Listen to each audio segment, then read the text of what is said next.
Hey, sorry for the wait, everyone. UPenn is finally all in lobby, and they're getting rearranged.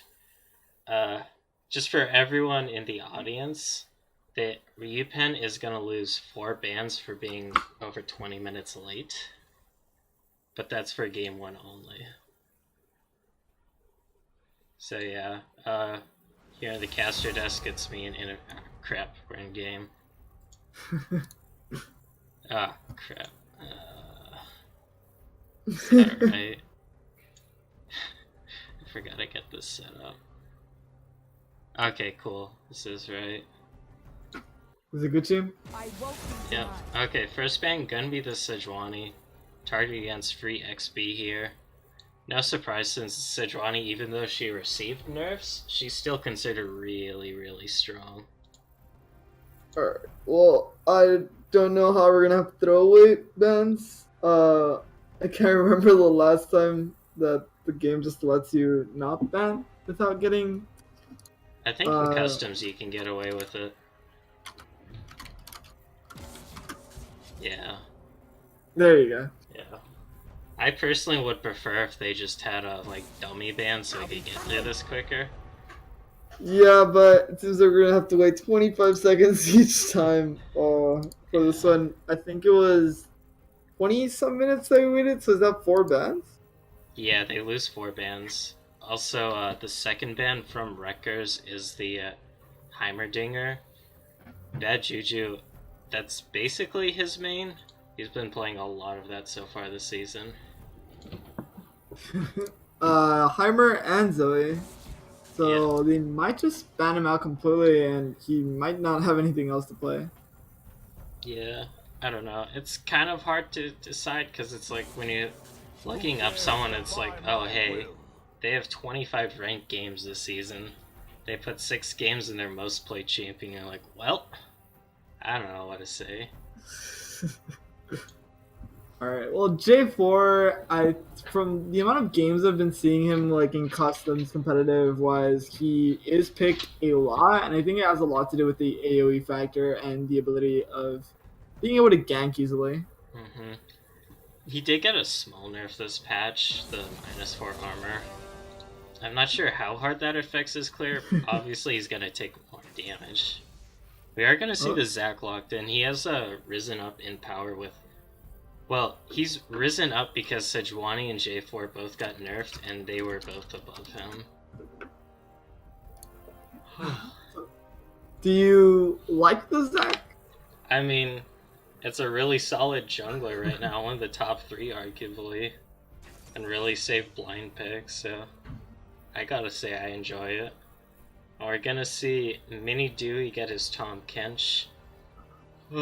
And looks like we're gonna get the ADC here for King Clock. It is gonna be the Xayah. He has been playing that a lot this season. With that, it seems like we're ending up in a little basic. Maybe the Jax is probably the closest we get to an oddball here, even though it was picked in the LCS today, I believe. Well, with the Zac already locked in, you can assume this Jax is gonna be going to just before dawn. And Varus gonna be the pickup here for Rutgers. Varus, now the top dog in ADCs with the Kog'Maw nerfs. Because basically Varus, he just needs a 1-item spike with Ginsu's and then he just runs wild.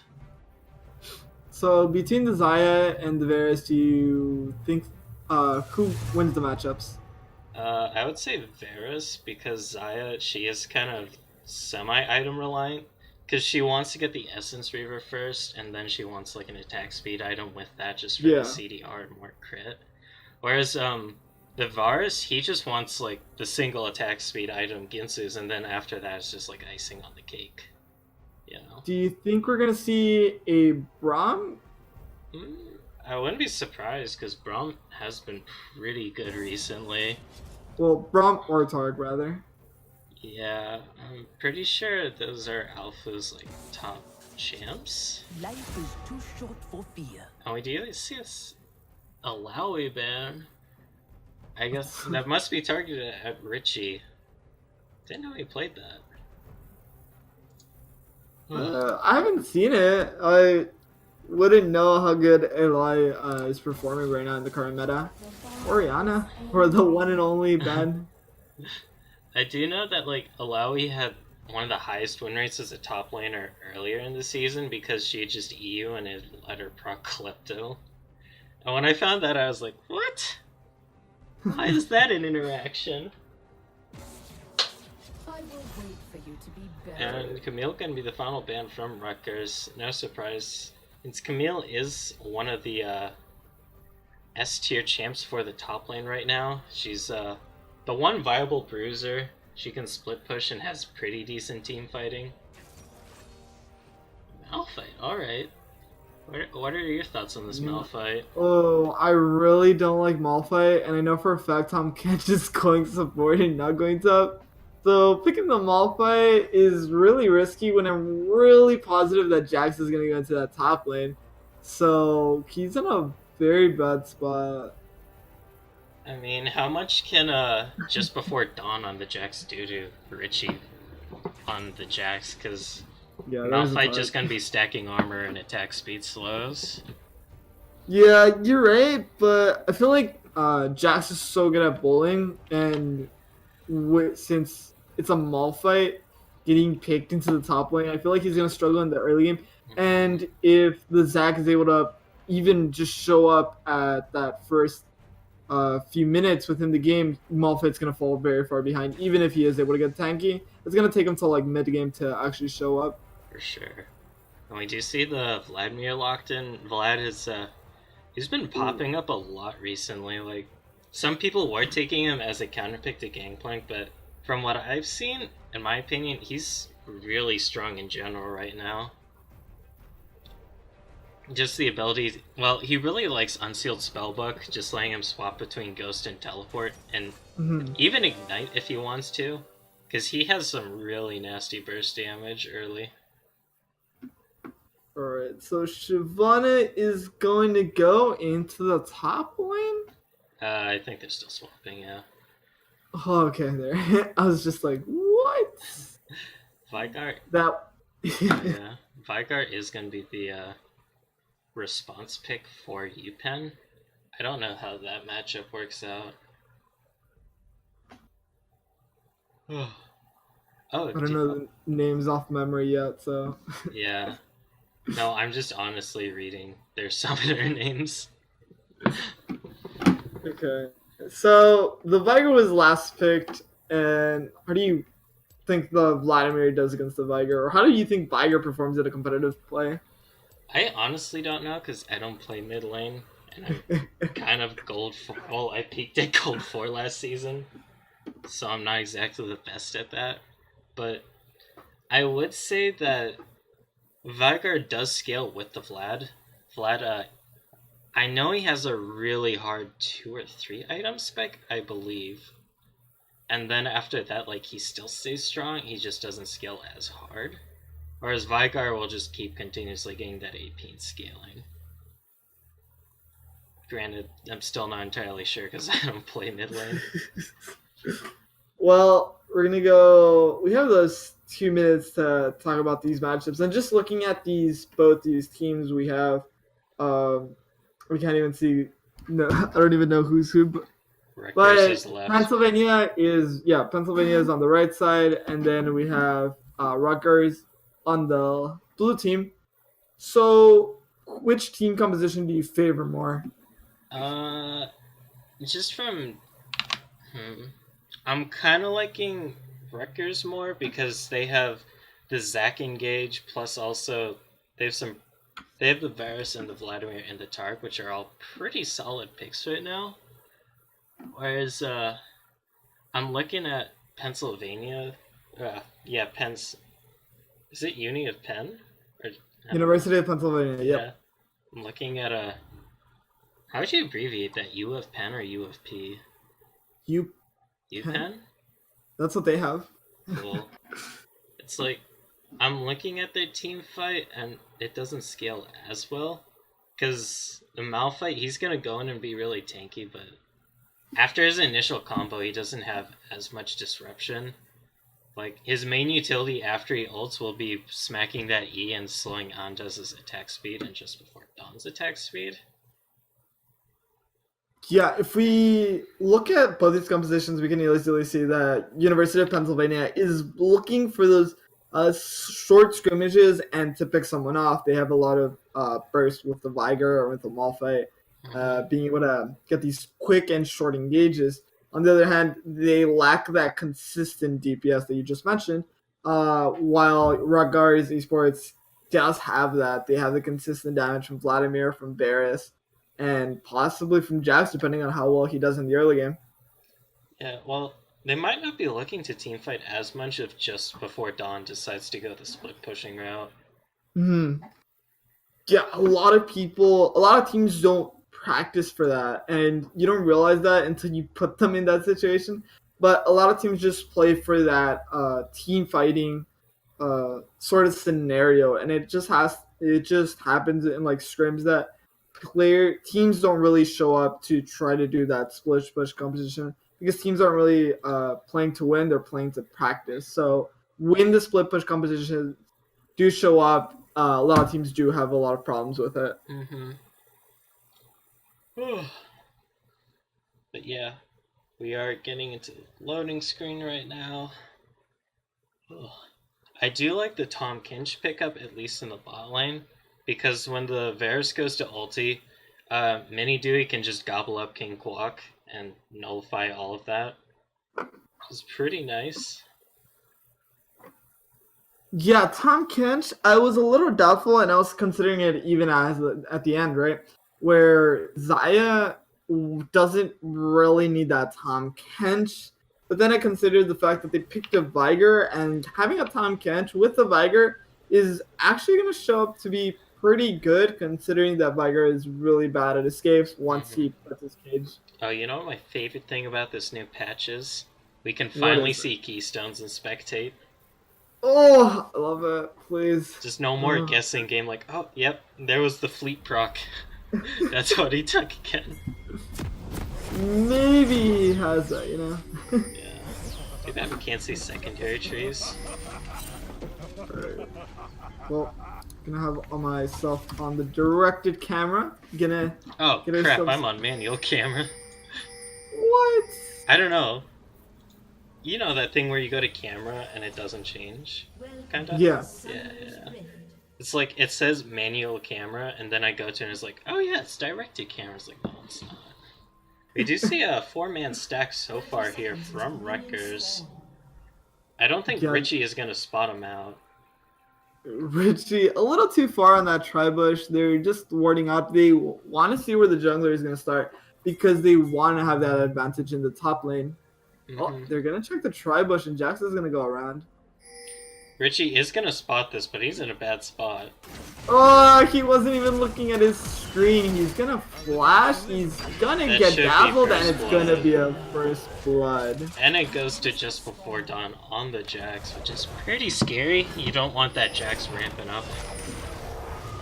But the Malphite really did not need that early game to be bad, and it already... It's already looking bad. Because Richie did have time to react, and you saw him like fidget in the bush, wondering what to do, I'd assume. I think he was dancing. I'm pretty sure he was dancing and he was AFK. I don't know. But yeah, first blood going over to Rutgers. Okay, so we have the Shyvana's going to start on the bot side. Naturally, they want to counter each other because they want the Shyvana in the top lane as soon as Zac shows up. Obviously, the Jax wants more kills in the early game. So, pretty standard for the junglers to do what they're doing. Richie did choose to take the comment on Malphite, which does mean he has pretty decent in-lane poke with just spamming Q. He's gonna take a large chunk after eating up the counter-strike. Yeah, Richie's already having a really hard time up here. Jax was able to get a long sword with already having the corrupting potion. Bot lane, it does look like UPenn has the advantage. They hit level 2 first, so they have the better all-in. And Alpha's gonna eat a root there from Michael. It seems like both teams are gonna play it a little slow. I'm really excited to see how this top lane plays out. I feel like it's the biggest factor that's gonna happen during this game. We do have the Cosmic Radiance from the Targ that makes it so much harder. Oh, best cannon that NA. does go in. The cage is not gonna save him. He does hold on to his flash though. He's getting ignited and forced to the recall. Well, trade of summoners there technically, but it is gonna give Richie some alone time in this mid lane for a CS and XP lead. Yeah, Virtue is gonna be able to push. TP is gonna be activated. Yep. Bad Juju using the spell book, changing that summoner. That is one important thing in this matchup. Bestkin in NA has much better ability to gank early in this game. Well, we're gonna have a flash. I don't think it was necessary. They were a little too far to be able to engage on that Xayah. We go up to the top lane. Jax is being very aggressive. He does have the lead, so he can be a bit aggressive. Well, he's getting he turned it around. Beautiful. Yep. Massive waves on the bot side. We do see that Shyvana is walking a little close to Zac in the jungle. Seems like Shyvana's gonna look to take some krugs here. Dazzle missing Mini Dewey and Andre. Yeah, that was a really good harass. TP is gonna be used by just before dawn. And he has a Vamp Scepter now. So he can just sustain through all of Richie's harass here. It's pretty big. Well, we are going to get an engaged free XP here. Does show up instant flashes already. He does not have the mana for the Dazzle. He's going to lose a lot of health. We're getting 2 flashes for not using any summoners is going to be very advantageous. Actually, I'm wrong. Mini Dewey did use his flash. Yeah. Either way. Pretty good there for you, PENN. Yeah, University of Pennsylvania really needs to get the spotlight going since Malphite is having a little bit of a difficult time. We see already another engage onto the poor Viger. He does have flash. Event Horizon is not going to be enough to keep him alive. We also see a fight in the top lane. They're just smacking each other. Yeah. Just punching each other in the face, seeing who does more damage. Well, I mean, just before dawn with the Presley attack should definitely win out on the extended trades. Yeah, he's gonna be able to out-sustain just before dawn, using that counter strike for the instant engage, which he does have flash. I believe he does not. He almost had it. It was barely on cooldown. A few seconds. Richie's flash? No, it was up. Remember, because level 1, Richie was the first one to flash, and then just before dawn followed after him. Yeah, you're right. Yeah. 6 minutes in, Richie already down 2 kills, but he's not as far behind as you would expect. Just before dawn isn't farming that well compared to Richie. He should be a lot farther ahead. TP is not available for Richie though. Free XP here is in Best Kennan's jungle, stealing a bunch of creeps. Such a rad name, free XP here.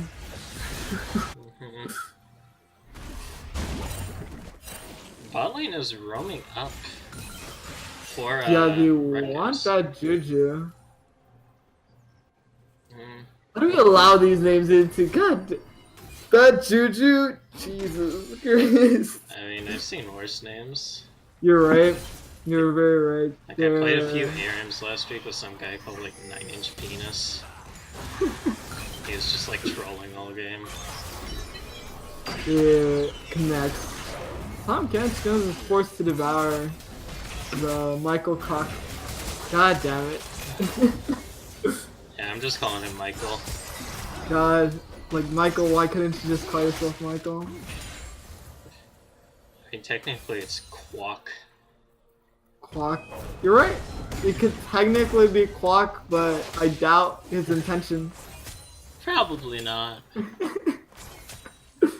There's a CS lead in the bot lane though for UPenn, which is really nice. Yeah, the roam. Oh, you're gonna have an engage here by Richie's trying to turn that one around, but Jax is very far ahead at this point. 3 kills. Yeah, if you're UPenn, how do you shut those Jacks down? You don't. The reality is that if you invest anything else into the top lane, you're bound to lose even more. So you really need your bot lane to try to keep going because, as you see already, Michael has That's that kind of CS NA wave. is in the tribe. Yeah, they're right behind him, and he's gonna get devoured. Gonna save him just for a minute. He was able to get out just on time. The Dazzle is gonna keep Mini Dewey in place. They're gonna turn around, and Torek does die. He did not have the ultimate, so he was not able to make himself invulnerable for that engage. Still level 5, so it causes them a lot worse situation, even though they thought they had the lead there. Yeah, really good counter gank there by Free XP here. Able to turn around and get 2 kills. Yeah, definitely being a little aggressive. That tire's gonna take a massive blow here. It might actually go down. It think doesn't it's seem gonna like go best. down. Yeah, it is going to get down. Best Cannon is not going to want to try to contest that. Alright, so that's pretty good for UPenn. Helps him jump out to about 800 gold lead. Oh my goodness!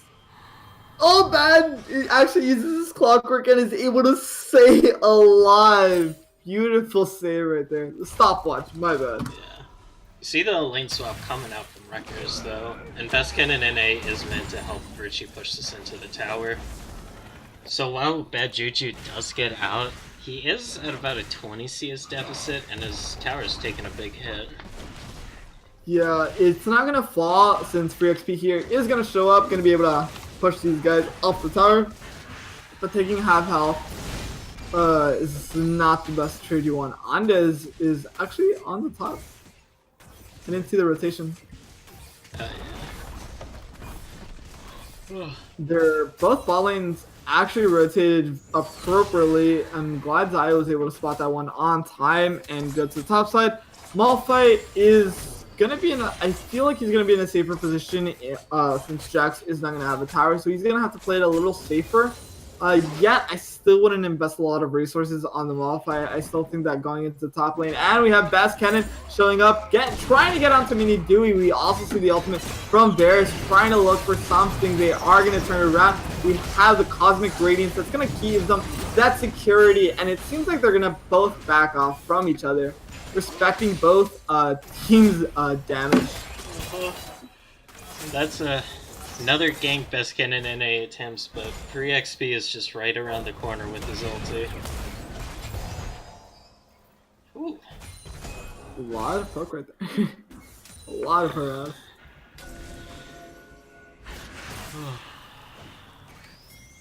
So, we're playing it out. We're 4-2, practically 80% though being that Malphite died a lot. 60% saying that Malphite has 3 of the deaths here.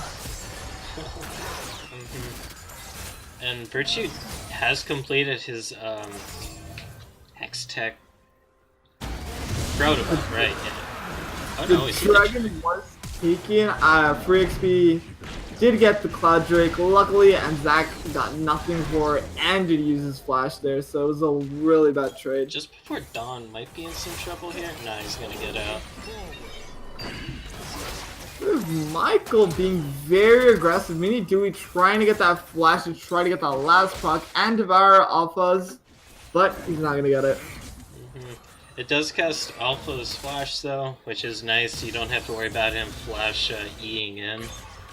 Yeah, that dazzle's really, really strong if placed appropriately. Also, if you place it onto someone that's about to engage and proc the dazzle at the right time, Zach gets a massive engage. And just before Dawn has finished his Gunblade, Richie's still sitting on just the Balmy Cinder. So that's gonna make this bot lane even more painful. Something I just noticed is that Shyvana is 97 CS to the Zax's 50 CS. Oh, really? And I am sure that is not a spectator bias. That's Shyvana. I mean, she farms like a monster. Yeah, she's counter jungling a massive amount, and she has a big lead in itemization compared to Zac at the moment. Oh god. Bad Juju gonna be forced to recall again since he's like at around half health, and Virtue could just ulti E, Ignite Flash or whatever him.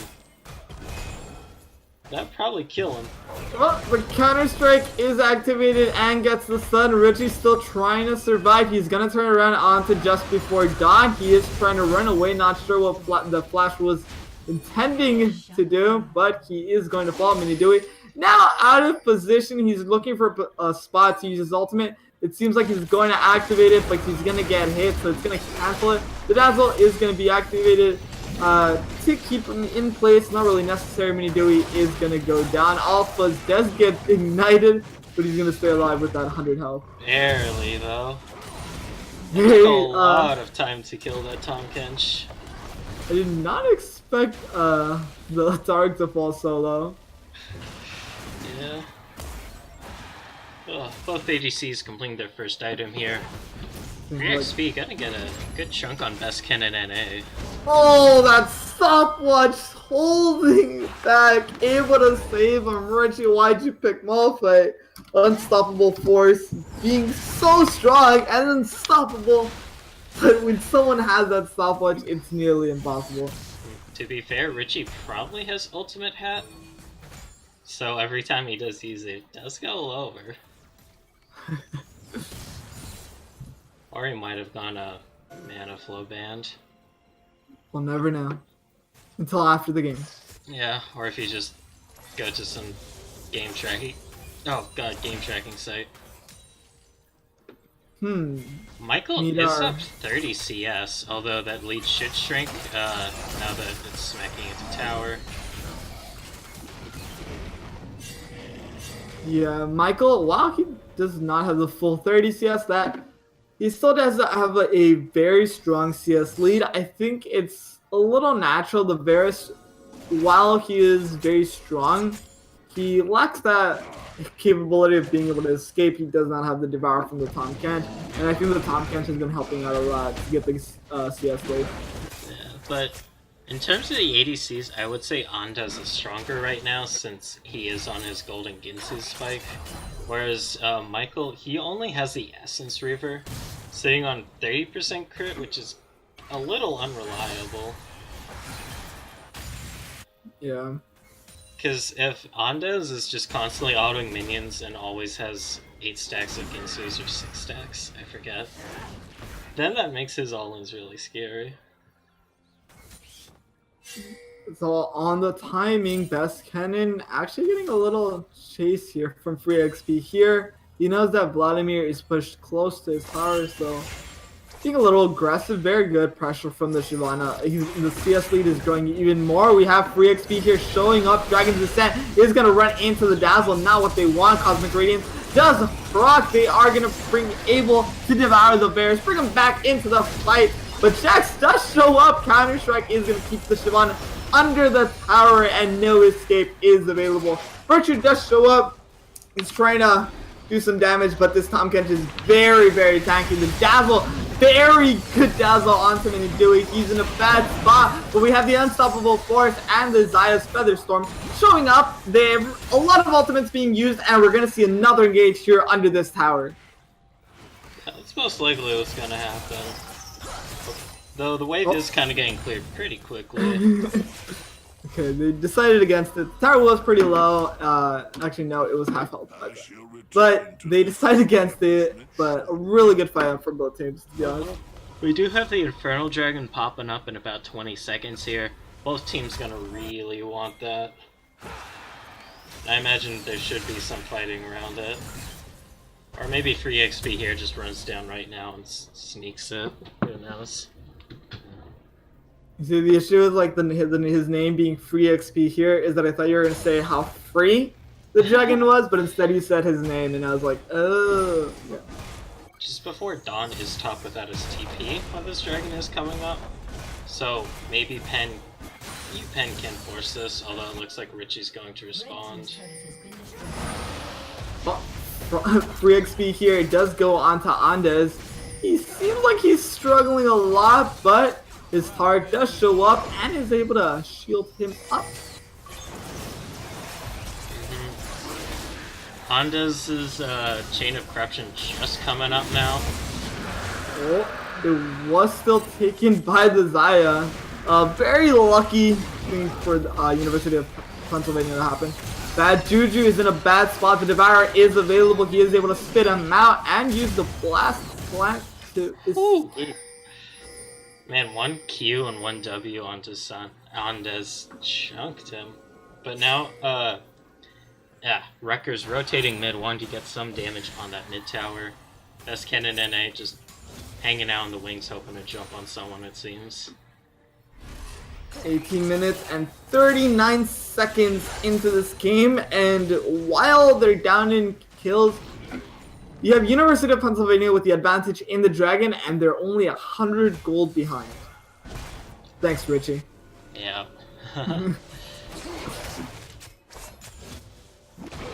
Yeah, really close game, which is odd.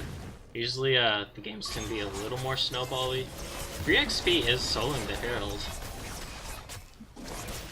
But you gotta enjoy these types of games. These games where they're playing very aggressive. They're not holding back. Usually, in a game that's this is so close, they're either holding back, they don't want to be aggressive. If you've seen any Academy games recently, that's pretty much what happens. But right now, both these teams are playing very aggressive. They're trying to look for a play. And we already see Jax onto the counter strike, onto Richie. Bringing him at half health, but this is going to be A-okay. Yeah, but that's a 61 CS lead and growing court just before dawn on this Jax. It's going to get even bigger. Onto the tower, unstoppable force, onto just before dawn. He cannot counter the tower shots, but he does get the kill onto Richie and is able to flash out just in time. He got Nasher's second. Interesting. Usually you see the Triforce on Jax. And he has not completed his boots either. It's kind of interesting though. Much more EP heavy. Well, we see free XP here. Oh, Chains of Corruption. We have Best Cannon also being aware of this situation. Free XP here is trying to get away. The Devourer is going to be able to save him. The tower is down, so they have to keep running. Bad Juju does show up. He does place that cage and is able to keep everybody away from saving that Zac. We have Mini Dewey falling below half health, gets healed by his Zaya. Andes dies as he walks a little too forward. Bad Juju once more wants to kill this Stark and is going to. We have Mini Dewey getting a kill. Shows just how OP this Tahm Kench could possibly be. That is one of the strengths of Tahm Kench. You saw like once or twice in that fight where there was a target that just got CC and looked like they were about to die, but Mini Dewey scooped him up and put him in his belly. They got out fine. This Baron the call is up. I don't really like this call. The only one that can contest is just before dawn. They do not have the Rock Drake. I forgot its name for a moment. But the Baron is falling very low. The beautiful skin that we see on this Baron, it's a red Baron this time. The red team still gets there. We have University of Pennsylvania being very aggressive, turning it around just before dawn, is going to die to free XP here. Bad Juju being a little too over aggressive here. He might die. He is going to be forced to use that flash. Virtue's trying to put pressure, but he cannot move any further. Man, a really ballsy Baron call by UPenn. Like, there's no one dead on the side of Rutgers. Like, yeah, they were in their base, but they were running there. So they were on a clock. But they got out with everyone and even got a kill, too. And that puts, well, it puts them at a 3k gold lead. Yeah, the Baron is gonna give them a massive advantage because even though they just got this 3k gold lead, it's gonna get even bigger. Because now they can start driving into towers and sieging. And, well, if you look at the side of Rutgers, they don't have the best wave clear. They have some for sure. It's just Vlad can't really clear waves unless he goes in with his E. That's just gonna leave him open to the Vagar cage. Well, everybody's gonna decide to go in. It seems like they really wanted that Viger, but with that Devour from the Tomcat, it's not. He's just not capable. He is going to fall. Zach, did not really make a mistake, but the initiation was not necessary. Unstoppable Force is gonna get 2 members of the bot lane. Really, all Fouls and Andes are going to die. Yeah, the gold lead just got even huger. Are they gonna try and end with this Baron buff? There are 3 members dead from Rutgers, and they do have a Herald.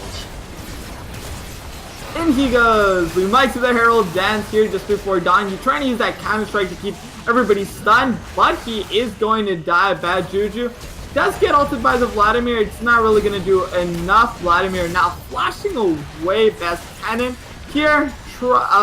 They are able to get the Herald, so no Herald dance this game. They're going to be decide to disengage. Viger is going to place that cage and is going to be able to put everybody out of that fight.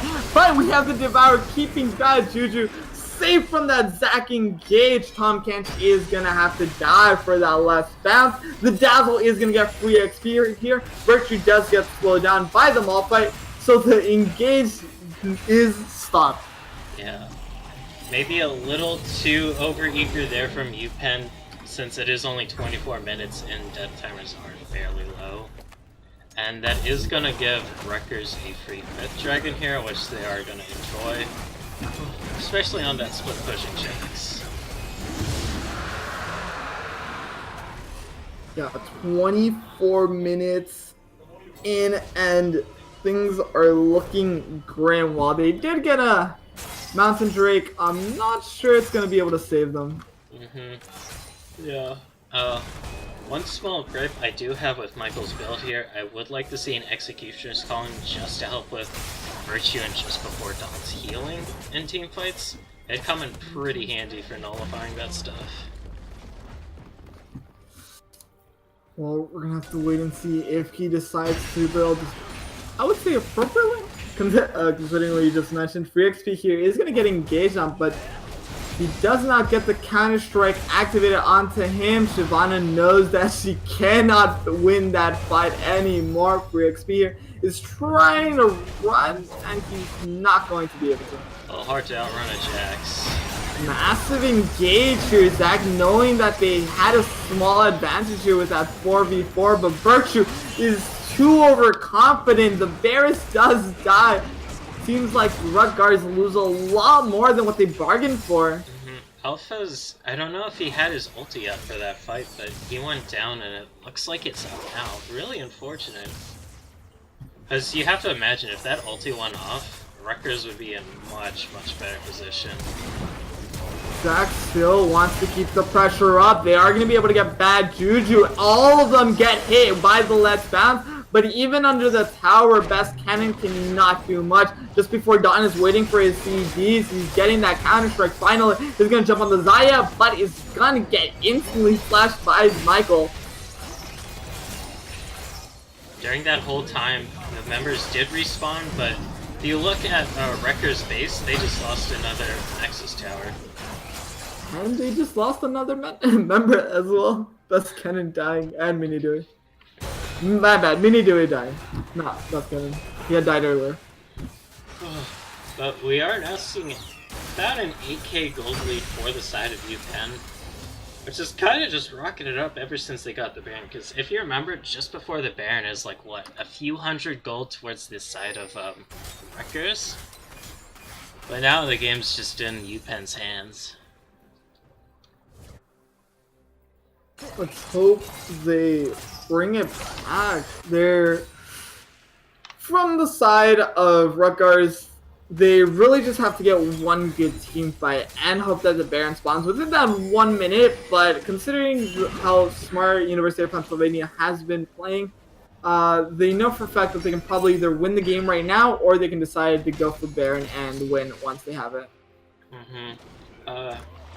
Yeah, it depends how much longer they got on that inhib. Because if it's respawning soon, I assume they want to go for that, but they still got like 2-ish minutes on it, around that maybe. Then they're probably like, okay, let's just go for Baron while we have mid pressure. We just hit 28 minutes and it feels like we're in a 40-minute game. They did scale really quickly, a large amount of gold being 53,000 compared to the 46,000. And they were behind at the start. I remember when they were 6-2, and right now they just gained a massive advantage. Richie redeemed himself partially with his unstoppable forces. But for the side of Rutgers, how do you think they come back into this game? They might not be able to simply. It's really difficult to get that one team fight, and I feel like they're not applying. The Tark isn't playing at his best. He's not using his ultimate appropriately best. Kennen was not in a great position, and Anda is using his ultimate very carelessly. When you're at that point where you start using your ultimates like that, where you're just throwing it out because you're scared, you're not playing at your best anymore. That's true, because that is a pretty big cooldown on the side of Rutgers. Because Vera's ulti is really powerful, just throw that at someone and lock them down. But without that, that's less self-heal, and Anda's has when 3xp and Richie jumping. Baron's being started here for the side of UPenn. Mini doing going on zoning duty. Mini Dewey has shown to be able to 1v1 the Cosmic Radiance very, very late. Not sure who he was hoping to defend from. Free XP here does take a massive blow though from before Don on the other side is able to pick that one up. They are able to turn the tide around, but their base is able to get their inhibitor back. Mini Dewey trying to get that 1v1, but he's not going to be able to beat that Jax. Really huge fight there for the side of Rutgers, bringing them back a bit into this game. Yeah, I'm not sure what they were thinking. They had a very different idea of how they wanted to play that. You had a few members still on the Baron when they started already turning. We have 3x2 here. Already turning around on the Zac, and members were still hitting the Baron. So it was bad team coordination, and it could have to be the fact that they might be cocky at the moment. And now it's only a 4k gold lead for the side of UPenn here. They have no inhib towers. They have no Nexus towers. Yeah, so one lost fight for Rutgers basically means game over, because UPenn will just storm in. But with this Baron buff, they can stall out, bring it back a little. Looks like there's going to be a bit of a fight over this dragon. Just going to go over to UPenn. Best candidate deciding not to jump in. But with those 3 dragons on the side of UPenn, that does make the Elder Dragon pretty scary. Like, 3 stacks is usually the breaking point of when Elder gets super scary. Yeah. And the Windrix also would have been more favorable for Rutgers. They have the Jax. They could have had the proper split push and the proper roam. But on the side of University of Pennsylvania, I don't really see them benefiting that much from the Windrix. And I love the Windrix. But simply their composition has nothing that can possibly use it at the moment. My biggest idea would be for Richie and Free XP flanking, or Mini Dewey just running up so he can ulti in a good spot. Yeah, and I would agree with you, but after seeing this team play for 32 minutes already, they just hard died all together. I don't even think Siobhan is playing appropriately. The Baron buff is helping them out a massive ton. They're gonna get caught out here. The Cosmic Radiance is going to show up and cause Shyvana to be in a very bad spot. Inidui is going to be able to shield himself up and keep himself alive. We have on Best Cannon falling very low by Richie. No one has yet to die. Everybody has on those red health bars. We finally see Tark being a little too aggressive, overextended. Andes now in a very bad spot. We already see the Jack trying to recon the left side. He is going to get bad juju with just one hit. Event Horizon was not able to save him as it was a little bit too far forward. We have the bad just before dawn finally falling back. Oh, so many deaths. Mini Dewey does fall as well. That's a double kill for two members, Virtue and Andes. So it's 21 to 21. That's an ace.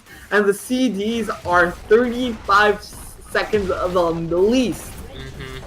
Yeah, really good play there by just before dawn. Basically, by hanging back there, he's able to get a flank on the back line of UPenn and just take him out. And that's probably going to be game here. It seems like Rutgers do have the advantage, and they're going to be able to get it. There's still 7 seconds on Viger, so he's not going to be able to show up and save the game. Not this time. Yep, really good comeback from the side of Rutgers here. Gonna get him that 1-0. Oh my goodness. Virtue, Andes, and just before dawn showing up. The Tark has to bring it back. He did play a little too over-aggressive. He did not get the right Cosmic Radiance, but in that last fight, it turned out to be really well. Free XP here was in a bad position, being pushed back by the last bounce from Zach, and it all just went good. And because University of Pennsylvania got cocky because they got the Tark, that's what allowed just before dawn to get a proper initiation and kills. For sure, because if you saw the beginning of that fight, like, sure, I think it was a 4v3 in favor of Rutgers, but they were between two towers, which were hammering down and just giving them a lot of free damage onto the Rutgers front line. And so that did make it look good, but then, of course, the flank from just before dawn. Well, with that, we're going to go to game 2.